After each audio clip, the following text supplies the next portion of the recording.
Greetings, welcome to the July 11th, 2010 show of A Crohn's Disease Life.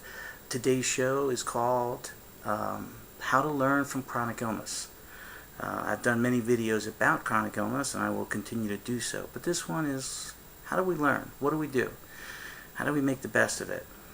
For those of you who don't know who I am, my name is Michael A. Weiss. I'm a healthcare expert. I have Crohn's disease. It's a chronic illness. It's an autoimmune illness with no cure. Primarily affects the intestines. I've been hospitalized over 100 times. I've had 10 to 15 major surgeries. I've been on every kind of medication. I've had all sorts of wacky side effects. Also written a book on it called Confessions of a Professional Hospital Patient. Hopefully you can see it clearly. It's a candid, funny, engaging, poignant book about my experiences both in and out of the hospital dealing with chronic illness. People have told me that it reveals my inner being, my anxieties, my fears, but also how I've been fortunate to have my friends and my family be a support group to pull me through. So you could purchase it on Amazon.com, Barnes & Noble, and even on my site, which is hospitalpatient.com. Excuse me, again, hospitalpatient.com. And it's not just for patients. I think I've been told by a lot of people that it was a great book to read because now they understand what their son or daughter goes through. So check it out. If you have any questions, contact me. Okay, today's show, how to learn from chronic illness. I sort of break this down into three categories. What do you learn about yourself? What do you learn about others? And what do you learn about life? And before I get into that, there's basic axioms. Treat people the way you want to be treated.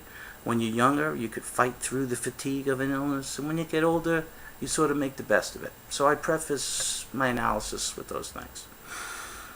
About yourself, what do you learn? Well, one, you learn to work smart, okay? Your time is precious. And when you're sick, you can't do much. So when you're healthy, you really got to get it done.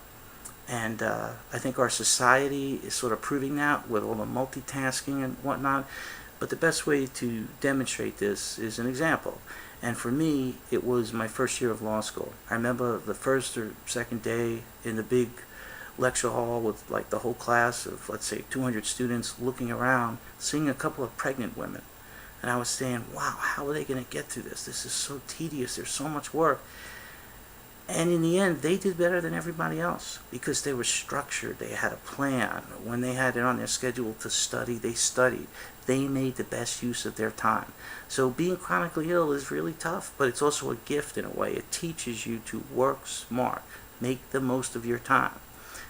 Confidence. Again, a lot of us, we don't like getting, even though we're used to being hospitalized, some of us don't like giving blood. We hate needles. We hate stepping inside hospitals. But when you conquer your fears and you deal with a chronic illness and you're able to still work or you're able to still just function and smile and laugh, you've overcome so much.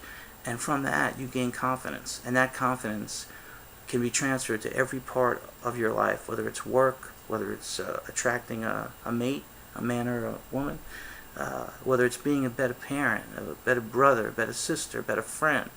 Confidence is so important in life, and I think that having a chronic illness, in a strange way, you learn confidence very quickly. It's sort of instilled in you because you have no choice. The third thing about yourself is control. You can't control your illness. My Crohn's disease happens for no reason sometimes. I can't tell you right now whether next Thursday I will feel okay, but I can tell you that I like to exercise. I like to learn, so I like to control those aspects of my life. So when you can't do one thing, it opens up doors to do another. I'm a voracious reader or listener to audiobooks, and I only learned that because I was sick a lot. I was like, what do I do at this time? So you can't control what your chronic illness does to your life, and if you sit there and pontificate and complain, which you have every right to do, you waste time. Learn how to do something else. Make the most of your time. Learn a new skill. Some people like to just educate themselves. Others like to pick up a new skill. I could actually go back to every flare-up I've ever had in my life that was serious enough to hospitalize me, and I could tell you what new skill I learned or what books I read. It's like an opportunity to better yourself, and I think if you look at it that way, it makes it a little bit more palatable. Now, about other people. The main thing is the generosity of other people, whether it's your family or your friends, but most particularly your friends, because they don't have to do this. It's inspiring, whether it's money they loan you, or time they spend with you, or the phone calls, or the compassion, or the genuine care. It is incredible. I mean, for me, that's why I get out of bed every day. My uncle once asked me, with all the adversity I've had, what makes you go? You know, when I think of all the trust and confidence my friends have placed in me, that's what makes me go. That's what makes me get through everything. And I think that people with a chronic illness are, in a strange way, given a gift where, like, on a daily basis, I get to see the best in people. I mean, sometimes you get to see the worst, but for the most part, I get to see the best in people every day. When my friends who live very far away call me, and I could tell they really care, that's an unbelievable thing. So look at it as an opportunity. I mean, I think that's a great thing. And you learn about your friends, people you never thought who would help you the way they did. They just do whatever is needed, and it's shocking in a good way. Sorry to tear up a bit, but my friends have done incredible things for me, whether it's money or whether it's driving hours just to have lunch with me in the hospital because I was alone. Also, learn that adversity is relative. If a friend has minor surgery and doesn't want to talk to you about it, because, well, compared to what you go through, don't let them off that way. You have to say, if it's important to you, it's important to me. And you have to learn that. It's important in other areas of life. It'll make you a better friend, a better person.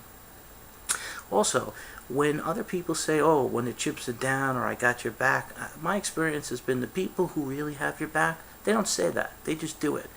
And I can't think of an example when anything but that is true. Whereas I've had people say, I got your back. And I know they mean it. I know they mean well. But when push comes to shove, life gets in the way. And it doesn't happen. You know, so I don't really hold them accountable. I have no expectations. But the people who've helped me, wow, if I had to go to war or be in a foxhole with a couple of folks, I know exactly who I'd pick. And I'm truly amazed at what people have done for me. And if I didn't have a chronic illness, I'd never notice. That's how life works. Hospital visits or convalescence homes, they're interesting opportunities to learn about other people and how they treat your stay. Some people don't visit, don't call, because they'll say, I didn't know what to say. Okay, I get that. But your real friends know that just calling you and hearing that you hearing their voice, that's all you want. Some days you want visitors, some days not. With Crohn's disease, after a surgery, I'm in and out of the bathroom a lot. My friends know during that stage, call before you come. But if you're a picky person, you should communicate that to your friends. Have no expectations. You will be amazed at what people, your friends and your family do for you. Lastly, I want to sum this up. Life. I know I'm trying to tackle a big sort of Gandhi or Buddha issue here, but friendships are the most important thing in life. If you have your health, that's great. But friendships, I've learned, are the currency of life, and I think you're looking at the wealthiest person in the world by that standard. Now, obviously, American Express, who I love, has a much different standard, and they don't really care. But friendships are really important. They teach you how to be a good friend, and they help you get through life. Keep it simple. Don't ever ask why. Some things are what they are. It is what it is. Some people get sick. Some people die. Drunk drivers kill people. It's life. Don't ask why. Just move forward, okay? Use your resources and move forward. Lastly, resiliency. It's important. Whether you get it from a chronic illness or you get it from a tragic experience. When you're resilient and you're tough, you get confident. People gravitate towards you, you get great friends, you get great jobs, and you have a great life. So, think about it. Anyways, my book again, Confessions of a Professional Hospital Patient. You can contact me at Michael Weiss at hospitalpatient.com. You could subscribe to this YouTube video, and you could send me a note on Twitter. I'm at hospitalpatient, and it would be my pleasure to cover a subject that you would like me to explore. Be well, and thank you for watching.